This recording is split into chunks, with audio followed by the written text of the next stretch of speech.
The villagers of Harun knew him only as Elias.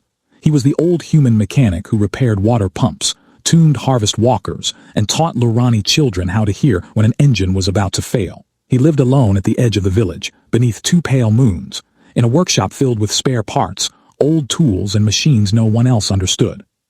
The Lurani loved him, but they did not understand him. They knew his hands sometimes shook when thunder rolled across the valley. They knew he watched the sky every evening as if he expected something terrible to return. But Harun was a quiet farming moon, and quiet people respected buried pain. Its grain fields glowed silver at night. Its rivers carried blue minerals under the sun. Its people had no army, no orbital shield, and no warships. Their strongest weapons were cutting tools and mining lasers used for harvest work. That was why the Empire chose them. Weak worlds made easy examples. At dawn, 6 black dropships tore through the clouds. 2 armored walkers landed behind them, crushing silver grain under their metal feet. Above the atmosphere, a gray Imperial cruiser moved into orbit, its shadow passing over the fields like an eclipse. The villagers gathered in the square. Elder Varro stepped forward and bowed. Commander Kale stepped from the lead shuttle in polished gray armor. A red command plate glowed on his shoulder. "You failed your tribute," Kale said. Varro lowered his head. "The rains were late, the soil engines broke, we gave what we had." Kale looked at the grain stores. "Then your village will become a warning." Imperial soldiers moved forward with fire charges. That was when Elias stepped out of his workshop. He carried no rifle, no armor, no plasma blade, only a worn metal wrench. The soldiers laughed. Kale smiled. "Go back inside, mechanic." Elias looked at the children hiding behind their parents. "No." The square became silent. Kale turned slowly. "No." Elias placed the wrench in the dust. "Leave the food, leave the people, leave this moon." One nervous soldier scanned him. The scanner chirped once, then its screen turned red. Human military record, identity sealed, combat classification extreme, status erased.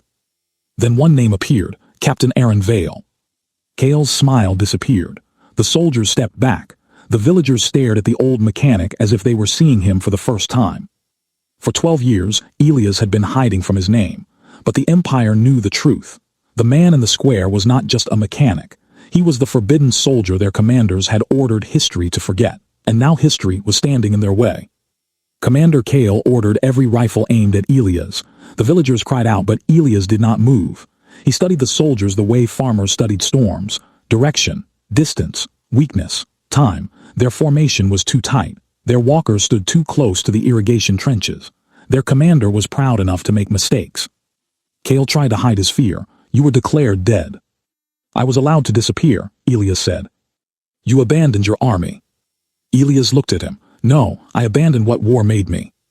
The younger Imperial soldiers did not understand, but Kale did.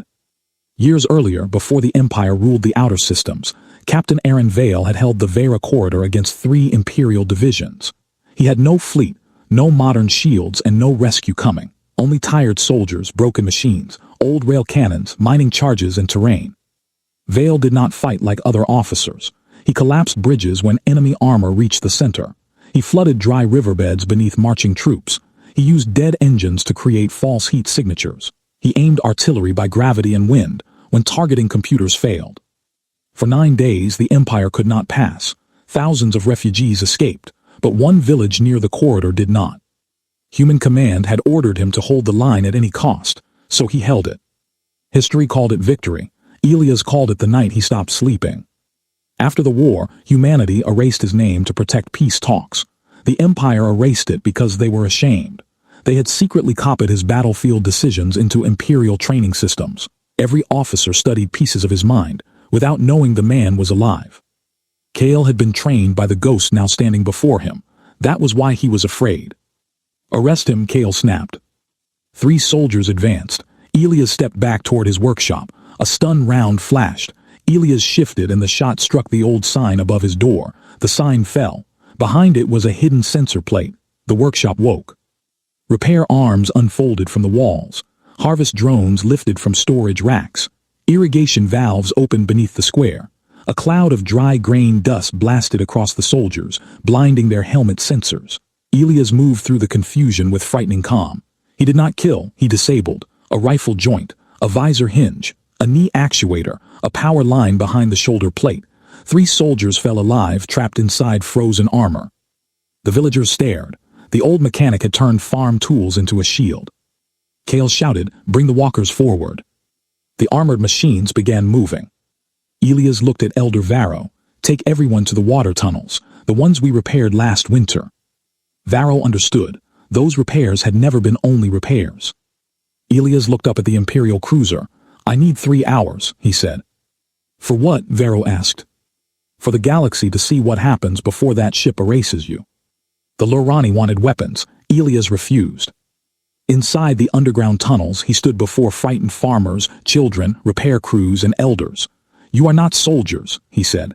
"Do not let the Empire turn you into what it is." Sela, a young Lurani engineer, stepped forward.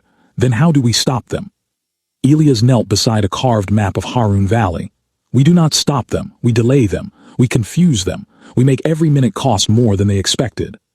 The Empire wanted speed. Burn the grain, take hostages, break the village, leave before any trade convoy could receive proof. That was their weakness.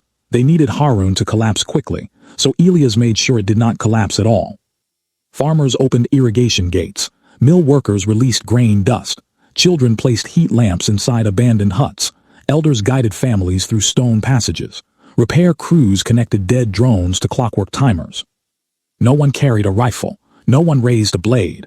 But the village began moving like one living machine. Above ground, Kale's soldiers advanced into empty streets. Their scanners showed heat signatures inside homes. They fired. Huts exploded, but no one was inside. Their boots sank into mud. Rifle vents clogged. Walkers lost balance in softened soil. Driverless tractors dragged chains that sounded like hidden armor. Every shadow became a threat. Every silent house felt occupied. Kale grew furious. He is making farmers look like an army. Then an Imperial medic entered the old schoolhouse and found a memorial stone. It listed Lurani ancestors who had fled the Vera corridor decades earlier. Kale stared at it. The refugees Elias had saved in the old war had not been human. They had been Lurani. Harun existed because of the people he saved. For 12 years, Elias had unknowingly lived among the descendants of his greatest victory. Sela found him watching the memorial. "You saved our people before you ever met us," she said. Elias did not smile. "I also left others behind." Sela stepped closer. "You carried the ones you lost, but we are the ones who lived." Before Elias could answer, the ground shook. A red light appeared across the clouds. The Imperial cruiser opened its lower cannon bay. Kale's voice filled the village speakers. "Captain Vale, by Imperial law I am authorized to sterilize hostile ground positions." A countdown appeared on every Imperial helmet. 10 minutes. Elder Varro was dragged into the square, a shock blade near his throat. "Show yourself," Kale said, "or the Elder dies first. Then the village follows."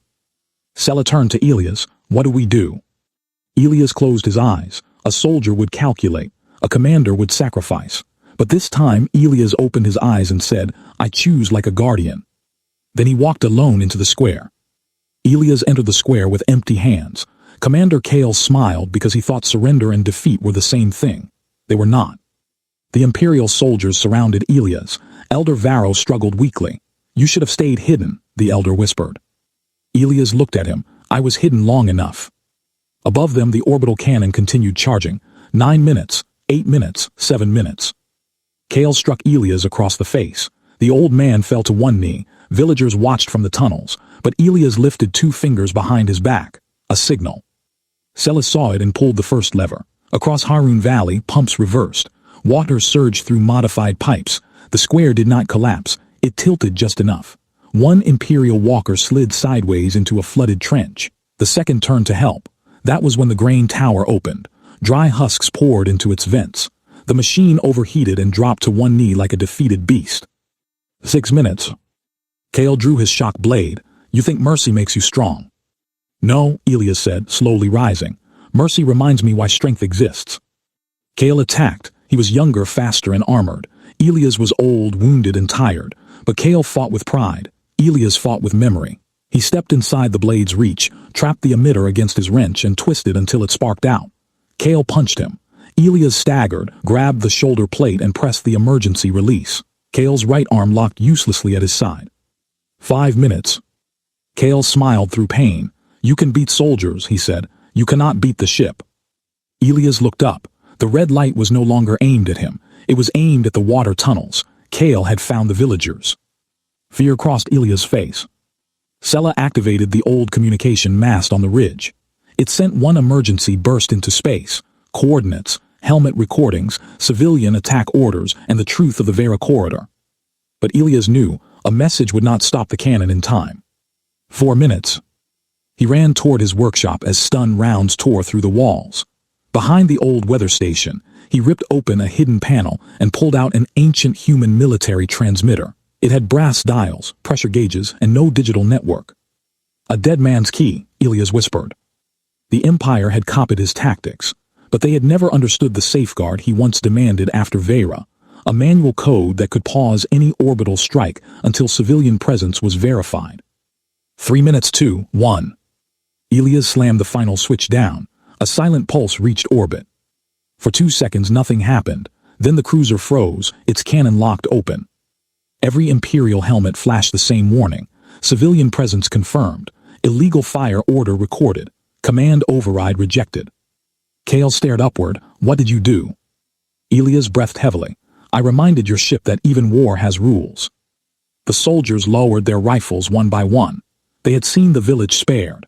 They had seen their commander order the death of civilians, and they had seen the old enemy refuse revenge. At sunrise, ships appeared beyond the clouds. Not battleships, witness ships, medical ships, rescue ships. The Empire could still lie, but now the galaxy had seen everything. Commander Kale tried to run. Elias stopped him at the edge of the square, holding only a cracked wrench. You ruined everything, Kale said. No, Elias answered. You revealed everything. Kale looked at him with hatred. You could have killed us all. Yes. Then why didn't you? Elias looked toward the tunnels as villagers entered the morning light. Parents held children.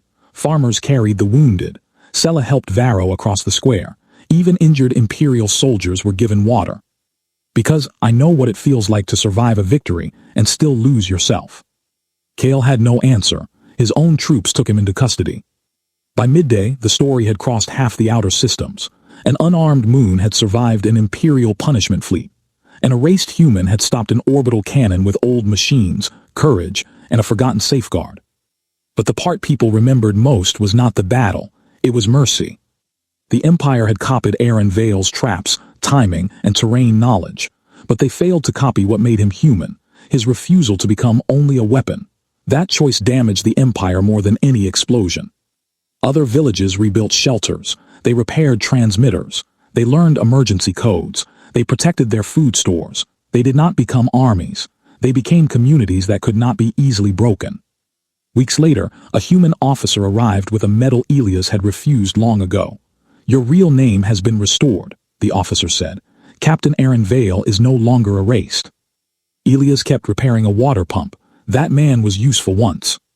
He is a hero now. Heroes make good statues, Elias said. Villages need working pumps. The officer asked what he wanted. Elias finally looked up. Spare parts, medical supplies, better relays, no soldiers unless this village asks. Years passed. The Empire weakened not from one battle, but from one story it could not silence.